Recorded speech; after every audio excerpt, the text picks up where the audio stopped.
ያላባት ስለነበረ ያሳደገችን እናቴ ያላባት ስለነበረ ያሳደገችን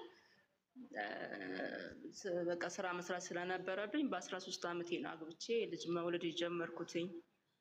አሁን የአራት ልጆች እናት ነኝ። እዚህ አዲስ አበባ ከመጣን ወደ 18 19 ዓመት ሆኖኝ። ይለን አልገባኝም። በ13 ዓመትሽ ቤተሰብ ነው የዳረሽ ወይ እኮ? እንዴት እንዳገባሽ በ13 ዓመትሽ? አይ በራሴ ነው አግብቼ ወደ ቤተሰብ የወሰድኩትኝ። በ13 ዓመትሽ ፍቅረኛ ይዘሽ ማለት ነው ማሪ? አግብቼ አጋገባኝ። ተጋብተን ካረገዝኩ በኋላ ቤተሰብ ተጠርቶ ከዛ በኋላ ተቀላቀለ። እሺ መጀመሪያ ከቤተሰብ ወጥተሽ የት እየኖርሽ ነው እሱን የተዋወቅሽው? አስረጅን፣ በደንብ አልገባን። ድሬዳዋ እኮ ድሬዳዋ ሰው ቤት ተቀጥረሽ ነው ማለት? በትክክል አስረጅን ውዴ። ከመጀመሪያ ሰው ቤት ተቀጥሬ እሱ ደግሞ ከአዲስ አበባ ድሬዳዋ ትራንስፖርት ሲሰራ ነበር፣ ሚኒባስ። እሺ አንቺ ከቤተሰቦች እና ይመላለስ ነበር። ሄለን ስትጀምሪ ይኸውልሽ ተወልደሽ ያደግሽው የት ነው? የት ነው ተወልደሽ ያደግሽው? ምናሽም ቤት የት ነው ተወልደሽ ያደግሽው? እኔ ሀረር ነው የተወለድኩት። እሺ ሀረር እናት አባትሽ ቤት ነው የተወለድሽው? አዎ አዎ። በስንት ዓመትሽ ከእናት ከአባትሽ ቤት ወጣሽ? በቃ ከ11 ዓመት ጀምሮ በቃ ወደ ስራ ነው የገባሁት። በትርፍ ሰዓት እያልኩኝ ቆሎም በቆሎም ምናምን እየሸጥኩኝ እናቴን ትንሽ ያገዝኳት መሰለኝና እንደ አጋጣሚ በዘጠናዎች ውስጥ 3 እህቶቼ ታላላቆቻችን ማለት ነው በህመም በ1 ዓመት ውስጥ ሞቱባት። ወደ ስራም ልገባበት ያልኩት ኬዝ ማለት ነው። ስንት ነበራችሁ ልጆች ቤት ውስጥ? ቤት ውስጥ ስንት ልጆች ነበራችሁ? 8 ነን። ከ8 6 ሴት 2 ወንድ። ኦኬ 6 ሴት 2 ወንድ። 3ቱም በ1 ዓመት ሞቱ። ሴቶቹ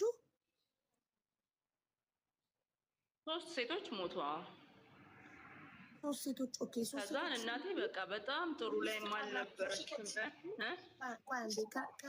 ምናሽን ማሪ ከ8 ልጆች 3 ሴቶች ሲሞቱ 5 ቀራችሁ። 3 ሴት 2 ወንድ። አባትሽስ? አባታችን አናውቀውም፣ በልጅነታችን ነው የሞተው። ኦኬ አንቺ ስንተኛ ነሽ? እናቴ ግን ከኔ በላይ 2 አሉ፣ ከኔ በታች 2 አሉ። አሁን 5። ኦኬ ስለዚህ ሁላችሁም ከአንድ አባት ነው የተወለዳችሁት? 5ኛ።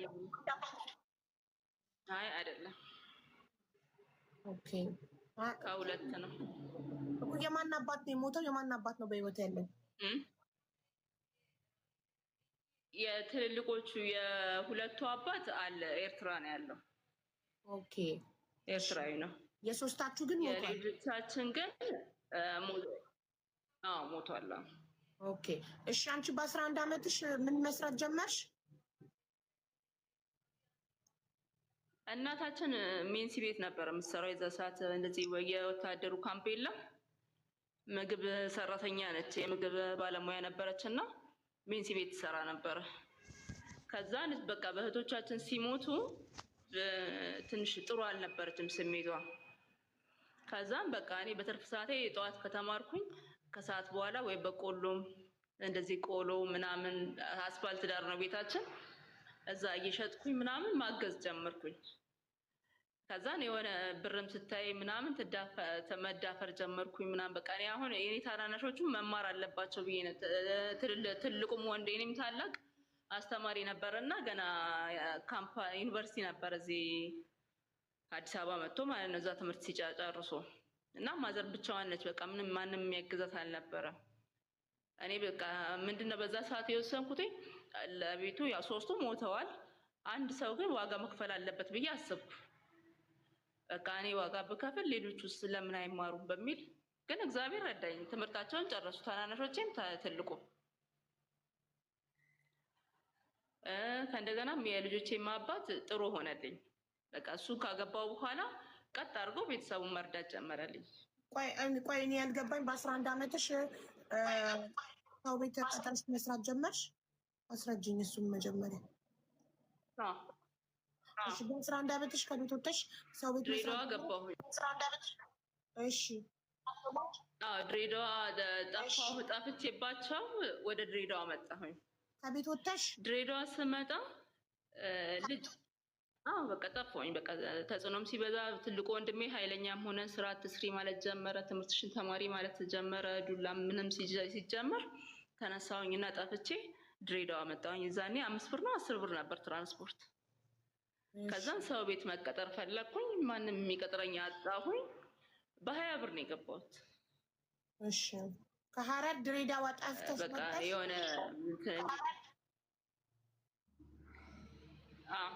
እሺ ከሀረር ድሬዳዋ በ11 ዓመት ድሬዳዋ በ20 ብር ነው ሰው ቤት በ20 ብር ተቀጠርሽ። ከዛስ በየወሩ ደሞዙ ምን ታደርጊው ነበር?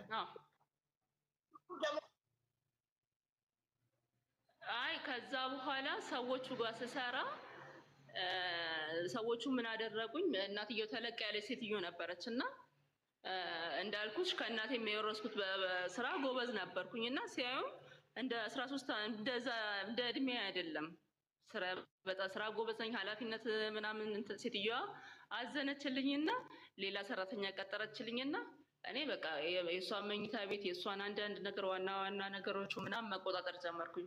ቁርስ ቤት ነበራት ሴትዮዋ። እስከ 6 ሰዓት ቁርስ ፉል ቤት ነበራት፣ ትልቅ ፉል ቤት። ከዛ አዝናልኝ በቃ ሰራተኛ ሌላ ቀጠረችና ሰራተኛዋንም ቤተሰቡንም የሚጎለውም ምናምን በቃ ኃላፊነት ተሰጠኝና የባሰ ኃላፊነት ተሰማኝ። ከዛም በዚህ አጋጣሚ ሀረር ድሬዳዋ መኪና ይመላለስ ነበር። የሌሊት ትራንስፖርት ምናምን ይሰራ ነበር። የዛ ሰዓት ሚኒባሶቹ እዛ ይመላለሳል ይሄ ልጅ። ከዛ እንደ አጋጣሚ ተዋወቅን። ከዛ ነገርኳቸው። እኔ እንደዚህ ነው አስተዋወቅኳቸውኝ። እሱ ስንት እዛው ከዚራ ቤት ተከራየ። አንቺ በ13 ዓመትሽ ፍቅረኛ ስትተዋወቂ እሱ ስንት ዓመቱ ነበር?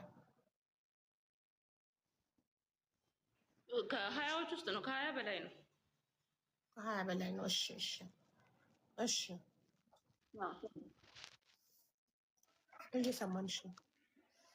እንደ አጋጣሚ ትውልዱ የሀረር ነው የተወለደው። የአምቦ ልጅ ነው። ብቻ በቃ ካለብኝም ጥረት አኳያ ምናምን ደግሞ የትልቅ ሰው ስሜት ነበር የሚሰማኝ በዛ ሰዓት። ደግሞ ፊዚካልም ትንሽ ወፈር ያልኩ ነኝ። ብዙም እንትን አለንም። ግን በቃ እኔ አሁን ቤተሰብን መርዳት ብዬ ውስጤ ስላሰብኩኝ በቃ ትልቅ መውለድን የፈለግኩትኝ በቃ ኃላፊነት እንዲሰማኝ ነው። ከዛን ድሬዳዋ ከዚራ መኖር ጀመርኩኝ። እዛ ቤት የሆነ አነስ ያለ ግቢ ቤት ገዛ። ቤቱን ገዛና እዛ እየኖረን የመጀመሪያ ልጅ ድልጮራ ሆስፒታል ነው የወለድኩትኝ። ፈረንሳይ ሆስፒታል ነበረ ክትትሌ። እንዳልኩሽ እድሜም ትንሽ ነው። ዶክተሮቹ ደግሞ በቃ አፈንግጬ ዝም ብዬ ያረገዝኩ ነው የመሰላቸውና ማንም ትሪት ሊያደርገኝ አልቻለም። በዛ ላይ እንትን መርፌ አትወስጅም፣ የምጥ መርፌ አይሰጥሽም፣ አትቀደጅም፣ አምጠሹ ለጂና የምትባዩ ማንም ዶክተር በቃ ዞር ብሎ ያይሽም። በቃ ትውልድ ታበላሻለች የሚል ነገር አለ አይደል? እግርሽን ከምታነሺ ትምህርትሽን አትማሪም ነበር ምናምን ብሎ ሁሉም በቃ እንትን ነው የሚለኝ። ከዛም በቃ ድልጮራ ሆስፒታል ውሰዱኝ ያልኳቸው። ድልጮራ ሮብ ዕለት ገብቼ 5 ቀን አምጬ እሁድ ቀን ተገላገልኩኝ በሰላም። ትንሽ መቀደድ መሰንጠቅ ነበረ፣ ግን እግዚአብሔር ረዳኝ። ደግሞ ወደዚህ ደግሞ ነገርም ሊከተኝ የቻለው ነገር ፕሊፕሲ፣ በዛ ሰዓት ፕሊፕሲ በሽታ አይታወቅም ነበረ። ጭንቀቱም ይመስለኛል የሚጥል በሽታ ያዘኝ እዛ ድሬዳዋ ሆኜ ማለት ነው። እና በቃ ሰዓት ላይ እንዳውም የፊቴ ላይ ራሱ አለ አሁን እንዳውም ፀጉር በቅሎበት ፂም ነው የሚመስለው። እሳት ላይ ይጥለኛል፣ ጎማ ስር ይጥለኛል። እና ሕክምናውም በሽታውን በዛ ሰዓት አዲስ ነው፣ ሰምቼውም አላውቅም። መድኃኒት ጀመርኩኝ። ከዛም በቃ ምንም አይነት ስራ አቁሚ፣ ትምህርትም መማር የለብሽም ምናምን ተብሎ ዶክተሮቹም በቃ የሚያስፈራ ነገር በቃ ወደፊት የመቀጠል እንትን ራሱ እንደሌለኝ የምወድቅበትን ቦታ አደገኛም ስለሆነ ከወደቅኩ በኋላ ደግሞ ቶሎ የመንቃትም የማስታወስ ችሎታ ደግሞ የለኝም ኢቨን እስካሁን ድረስ ማለት ነው። የተወሰነ ሰዓት ራሴን የማስታወስ ነገር በቃ ቀስ እያለ ነው እንጂ የሚመለስልኝ ቶሎ አልነቃም።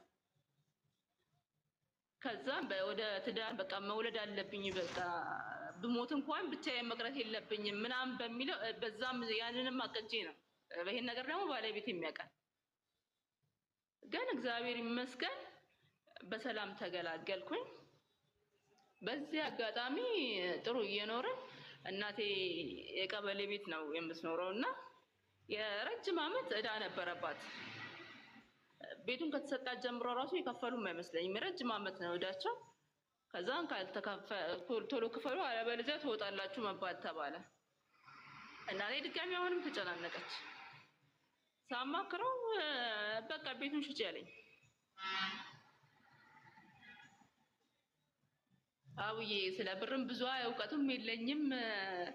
እሱ በሌለበት ነው ውክልና ሰጥቶኝ ቤቱን ወደ 24,000 ብር ነው 25,000 ብር የሸጥኩት ከዚራ አስፋልት ዳር ራሱ ሆቴል ጀርባ።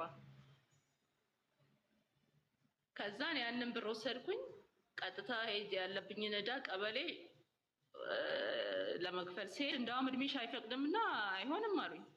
ይኸው እናቴ ታማብኝ ሆስፒታል ነው ያለችው። ያለውን ስሜንም ምንም ያለውን ነገር ዶክሜንቱን አውጡና ዶክሜንቱ ስሜም አለ ፎቶ ያለ ሁሉ ነገር ማስረጃ ይሄው ይዤላችኋለሁኝ እና እባካችሁ እርዱኝ ብዬ እምቢ ሲሉኝ ሊቀመንበሩ ጋር ገባሁ። እናቴ ልትሞት ነው አልኩትኝ፣ እባክህን እርዳኝ። ከዛን ጸሐፊዎቹን ጠራና በቃ አውጡላት አለ። ወሰድኩኝ፣ ከፈልኩኝ። ፌስታል ሙሉ ወረቀት ደረሰኝ ተሰጠኝ። እናቴ ደግሞ በጨጓራ ሆስፒታል ተኝታ ነበረ። ሰርፕራይዝ ነው ያደረኳትኝ። ወስጄ ቀጥታ ዶክሜንቱን ሰጠዋትኝ። እሷ ሆስፒታል አይደለችም። እቃዬም በሁለት አይሱዙ ጫንኩኝና የቤት ውስጥ አድርጌ እቃ ነበር ያለው። ሙሉን እቃ አውጥቼ ሙሉን እቃዬን ደግሞ ቤት ውስጥ አስገባውላት ማለት ነው። ከዛ የተወሰነ ጊዜ እናቴም ደስ አላት፣ ተሻላት፣ ተረጋጋች፣ በሰላም መኖር ጀመረች። እናቷም አለች እዛ ግቢ ውስጥ፣ ወንድሟም አለ።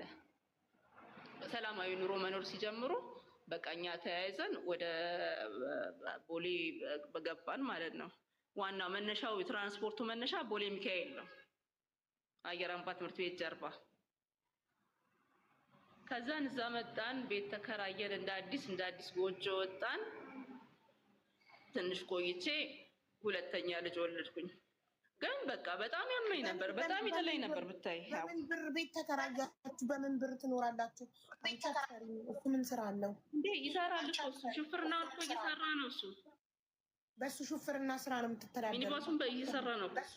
አንቺ ሰው ቤት መስራቱን የዛኔ ቢሮም አለ። ቢሮ አቆምኩ፣ በቃ አቆምኩኝ። የምን ቢሮ ነው ያለው? እንደውም እነዛም ሰዎች እስከተወሰነ ጊዜ ቤተሰብ ሆነን። የምን ቢሮ ነው ያለው? ምን አልሽኝ ማሪ? ቢሮም አለው አልሽ። የምን ቢሮ ነው ያለው አልኩሽ። ትራንስፖርት ሐረር፣ ጅጅጋ፣ ድሬዳዋ፣ እሸቱ ትራንስፖርት ቦሌ ሚካኤል ላይ ትልቁ የእሱ ነው። እሱ ነው ስራውን ራሱ የጀመረው። ማለት የራሱ መኪና ነው ወይስ ተቀጥሮ ነው? የእሱ ተቀጥሮ ነው። ዋናው ቢሮው ራሱ የእሱ ነው። በቃ ወደ ጅጅጋ የሚሄዱ መኪኖች አሉ፣ ወደ ሐረር የሚሄዱ አሉ፣ ወደ ድሬዳዋ የሚሄዱ አሉ። እዛም ደግሞ ቢሮ አላቸው። ከዛም ወደዚህ ደግሞ ጭነው ይመጣሉ። ተቀጥሮ ነው። በየሱ ነው አትበይ። የሱ ነው እስኪ ባለቤት ነው የሚመስለው። ተቀጥሮ ነው አይደል? ተቀጥሮ ነው በደሞዝ ትራንስፖርቱ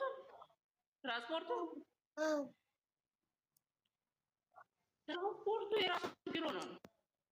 ራሱን የከፈተው ድርጅቱን ሰራተኞች አሉ። ቁጭ ብሎ ሰራተኞቹ ይመዘግባሉ። ከዛ ሁሉም መኪናውን እየሞላ ተነስቶ ይሄዳል። እሱም የራሱን ጭኖ ሄዶ አድርሶ ይመለሳል። ቢሮ የራሱ ነው። ቢሮ ነው የሚከፈተው እኮ። ቢሮ ትከፍችና ትልቅ ግቢ ትከራያለሽ። መኪኖች ውስጥ ታዲያ ማን ናቸው? ወይ መኪኖች ውስጥ በትራንስፖርት መኪኖች ውስጥ ማን ናቸው? መኪና አንቺ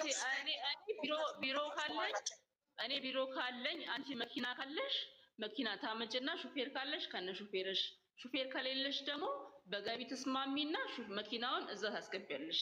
ቢሮ በየቀኑ ብርሽን ያስገባልሻል። መኪና በሼር ማለት ነው። ባለ ሀብት መኪኖችን ያመጣል። እሱ በጉልበቱ ቢሮ ከፍቶ ተቀምጦ በጉልበቱ ነው የሚሰራው እንጂ መኪኖቹ የባለ ሀብት ናቸው። እሺ እሺ፣ ቀጥሽ እየሰማንሽ። ከዛን ያው ሁለተኛም ልጅ ወለድኩኝ። የስንት ዓመት ልዩነት መሰለሽ? የ5 ዓመት ነው የ6 ዓመት ልዩነት ከኖርኩ በኋላ ሁለተኛ ልጅ ሴት ልጅ ድጋሚ ወለድኩኝ። ከዛን ሶስተኛም ደገምኩኝ እና የቤት መኪናም ነበረችው እና ከሱ ጋር በምን ትንሽ ተጋጨን። ባለቤቴ በጣም ቁጥጥር ያበዛል። ያው ያማታል ብሎም ስለሚያስብ ቲማቲምም ልግዛ፣ ሽንኩርትም ልግዛ፣ ሆስፒታል ቼክአፕ ልሂድ፣ ብቻዬን አልሄድም። ይዞኝ ነው የሚሄደው። ፀጉር ቤትም ልሂድ፣ ልብስ ቤትም በቃ ብቻዬን ከበር ላይ ራሱ ካለ ካገኘኝ በቃ አለቀልኝ። ከቤት አልወጣ። ሰራተኛ አለ፣ የሚያስፈልገኝ ነገር ካለ እሱ ጋር ደውላለሁኝ። እሱ ከሌለ ቢሮ ያሉ ሰራተኞች ይልክልኛል የሚያስፈልገኝን ነገር። ግን ከቤት ደግሞ ዋሽቼ እንኳን ጠፍቼ እንኳን የሆነ ቦታ ደርሼ ልምጣ ካልኩኝ ደግሞ እንዳጋጣሚ ወጥቼ እወድቃለሁ መንገድ ላይ። የጭንቀቱ የስሜቱ እንትን ነው የበሽታው። ያንን ስለሚያደርግ እኔም አልወጣም፣ እሱም በየሰዓቱ ነው የሚደውለው። ሰራተኛ የሚጠይቃል። ልክ የተከራየንበት ግቢ ራሱ የሁሉንም ስልክ ነው የሚወስደው፣ ያው የሆነ ችግር እንኳን ቢፈጠር በሚለው። መጨረሻ ላይ ሶስተኛ ልጅ ልክ 5 ወር ላይ ስንደርስ 5 ወር እርጉዞኜ አንድ የቤት መኪና ነበረችን፣ እንደ ዴክስ ነገር ነች እና እሷ መኪና ትንሽ ስታስቸግረው ይሸጠዋል። ብዙ ስለማይሰራበት ከሚቀመጥ ብሎ ይሸጠዋል። ቀይረን ወደ የስራ መኪና እንገዛለን ብሎ ግጭት የጀመርንበት ትንሽ ከሱ ጋር ማለት ነው። ከዛን መኪናውን ብር ይሸጥና በአካውንት በንግድ ባንክ አካውንት ያደርግና ቡኩን ለእኔ ይሰጠኛል። ቡኩን አስቀምጫለሁ። እኔ ከቡኩ ውጭ ብር እንደሚወጣ አላውቅም ነበር። ለካ እሱ በሞባይል ባንኪንግ የሚሆን እየሄደ ለካ ብር ይጠቀማል እና ብዙ ብር አጥፍቷል። እንደ አጋጣሚ እንደዚህ ማታ ከስራ ገብቶ አብረን ቁጭ ብለን ሚሴጅ ገባ። ሚሴጅ ሲገባ ከ500 ሺህ ብር ነው ከ600 ሺህ ብር 60 ሺህ ብር ነው የቀረው። እንዴት እንደዚህ ታደርጋለህ? በቃ በጣም ተበሳጨሁኝ። እኔ ደግሞ በኪራይ ቤትም ትንሽ ከብዶኝ ነበረ። እንዴት እንደዚህ ታደርጋለህ ምናምን በሚለው ተጋጨን እና እሱ ጠዋት ወደ ስራ አገር ሰላም ነው ብሎ ቁርስ አብልቼ ምን ብዬ ሸኘሁትኝ። ከዛን እኔ በቃ ተበሳቼም ስለነበረ እኔ ልጆች እየወለድኩ በዛ ላይ ጤነኛ አይደለሁም፣ በዛ ላይ ወጥቼ ደግሞ መስራት አልችልም፣ በዛ ላይ ደግሞ የተቀመጠ ብር እንዴት ያጠፋል? በቃ እኔ ራሴ ማጥፋት አለብኝ አልኩልሽ እና 2 ሊትር በረኪና፣ 30 የእንቅልፍ ቂኒን፣ የአይጥ መርዝ አንድ ላይ ቀላቅዬልሽ ወሰድኩ። ቤታችን እዛ ቦሌ ሩዋንዳ ካሳዎች ቤት ጋር ነው። ከዛን ጠዋት ነው የወሰድኩትኝ መድኃኒቱ። ከሰዓት ልጆቹ ከትምህርት ቤት ሲመጡ ትምህርት ቤት ልጆቹን ሸኝቼ ነው። ከዛ ከትምህርት ቤት ሲመጡ መኝታ ቤት ውስጥ ሲገቡ አረፋ አድብቅ ያለሁኝ ምናምን የለም። ከጮኸ ወዲያውኑ እዛው አጠገቤ ጤና ጣቢያ ያለ ቦሌ ሩዋንዳ እዛ ሲወስዱኝ እንዴ ኧረ ቆይታለች እኮ እና በቃ ሚኒሊክ ሆስፒታል ለምርመራ ተብዬ ወደ ሚኒሊክ ሆስፒታል ተላኩኝ። ያ በህይወት የለችም ብለው ሰማሽኝ? አብይ አዎ እየሰማንሽ ነው። ወደ ሚኒሊክ ተላክሽ። ከዚም በህይወት የለችም ተብሎ በሚኒሊክ ሆስፒታል ምርመራ ወደዛ ተላኩኝ። ባለቤቴም ደነገጠ፣ ለቤተሰቦቼም ደወለ ቶሎ ድረሱልኝ፣ እኔ ምንም አላረኳትን፣ ጸብም የለንም፣ በሰላም ነው ቁርስ አብልታ ሸኘችኝ ምናምን ተጮኸ። ሆስፒታል ሚኒሊክ ሆስፒታል ሄድ ገባሁኝ እና የሆነ በዛ ሰዓት የሆነ የረብሻ የጊዜ የለውጡ ሰዓት ነበርና በቃ ነቃ። ስነቃ ሬሳ ክፍል ነው። በጣም ማት ሬሳ በአደጋ በመቆራረጥ በመንጫ በምናምን ተቆራረጡ። ማት ሬሳ ነው ያለው። በሽቲ ነው ያለፉት። አብጀዲ ተጣላ አድርገውብኛል። ስነቅቼ ቁጭ ስል ማንም የለም። በቃ የማየው ነገር ራሱ ህልምም መሰለኝ ድራማም በቃ ግራ ገባኝ። እንደ በዚህ አጋጣሚ ዘበኛው ከፍታ አድርጎ ሲገባ ቁጭ ብያለሁ። ከዛ እያለ ወጣ። ከዛ ወዲያው ሆስፒታል ሙሉ ዶክተሮቹ ተባረው ምንድን ነው የተፈጠረው? ከዛን አንስተውኝ አጠቡኝ። ዶክሜንቷን አምጡ ተባለ። ዶክሜንቷን አምጡ ተባለ። ዶክሜንቴ ሲመጣ ያው የሞተ ሰው ነው ተብሎ የተላኩት። እስኪ ልጁን እንየው ተብሎ ልጁን በአልትራሳውንድ ሲያዩ ልጁ ይንቀሳቀሳል። ከዛን ኧረ ምንድን ነው ዛሬ ምናምን ተብለው ሙሉ የሚኒሊክ ሆስፒታል ዶክተሮች እኔ ላይ ሆነ ብርብርባቸው። ካጠቡኝ ንጹህ ከሆንኩ ልጁ ጤንነቱን ካረጋገጡ በኋላ ወደ አማኑኤል እስር ቤት አለው መሰለኝ እና ነፍስ በማጥፋት እንዳውም ልጅም 2 ነፍስ በማጥፋት ወደ እስር ቤት ማግባት አለባት። ኧረ ይኸው 2 ልጆች ቤት ጥላብኝ ነው እንደዚህ ነው ምናምን ብሎ አለቃቅሶ እዛው ውዬ አድሬ ሊነጋጋ ሲል በቃ በስንት መከራ ለምኗቸው የዛ ሰዓት ስነቃ ያገኘሁትኝ ትልቁ ልጄ ቢያንስ 10 ዓመት ይሆነዋል። ባዶ እግሩን ነው በቁምጣ ነው ያለው እና ባለቤቴ እና አንድ ጓደኛው ነው ያሉት አጠገቤ። በዛን በቃ ለምነው አባብሎ ብሎ እንትን ብሏቸው ወደ ቤት ይዘውኝ ተመለሱ። ቤተሰብን በሰላም ደረሰ እና ጤነኛ ሆንኩኝ። በቃ መኖር ጀመርኩኝ። ከዛ በኋላ ያንን ልጅስ ምን አይነት ልጅ ነው የምወልደው? በቃ ያን ሁላ ነገር አድርጌ ምን አይነት በቃ እንቅልፍ አጣሁ። ከዛን እንቅልፍ አጣሁ። አውዬ በቃ ምን አይነት 4 ወር ታይ በቃ አልበላም። ምን አይነት ልጅ ነው የምወልደው? ከዛን አሜን ሆስፒታል ነበር ክትትሌ እዛው ቦሌ ማለት ነው። 15 ቀን ነው ምናምን ሲቀረኝ በቃ አሁን ደርሷልና ኦፕራሲዮን አድርገን ልጁን እናውጣው ሲሉ እንዴት ምጤ ሳይመጣ እንዴት ነው የምወልደው? ስለዚህ ጠብቄ ነው እኔ መውለድ የምፈልገው። ከዛም በቃ ሲያጨናንቁኝ ገባሁኝና ለቤት አከራዬ ነገርኳትኝ። እንደዚህ እያሉኝ ነው፣ ምጤ አልመጣም፣ ጤነኛ ነኝ እና ምጤ ሳይመጣ እንዴት ነው ቀደው የሚያወጡት ልጁን? በቃ መክፈል አልችልም፣ አቅሜ አይችልም በይና ዘውዲቱ ሆስፒታል ሪፈር አጽፊ አለችኝ። እሺ ብዬ ሄጄ መክፈል አልችልም አቅሜ ምናምን ብዬ ነገርኳቸውኝና ሪፈር ተጻፈልኝ። ሪፈሩን ሄጄ አስገባው። ቀኑን ጠብቆ በ42 ሳምንት ነው ሄድኩኝ። 4 ቀን ነው ያማጥኩት። እህቶቼም እህቴ ያለች ባለቤት ያለ ጎረቤትም ምናምን ጥሩ ጊዜ ነው ጥሩ ትሪት አድርገውኝ በ4ኛ ቀን በቃ ቆይቷልና ኦፕራሲዮን ይደረግ ምናምን እየተባለ ምን አይነት ልጅ ደግሞ ወልዶ ጭንቀቱ ሊገለኝ ከምጡ በላይ ልጁ እንደዛው የተጠቀለለ ይሄ በክርታስ የተወለደ ልጅ ተቀሽ ወይ ሰምተሽ በክርታስ የሚባል እንደዛው ተቋጠረ እንደዛው እንደ ኳስ ተንከባለለ ልጁ። ከዛ ምንድነው የወለደው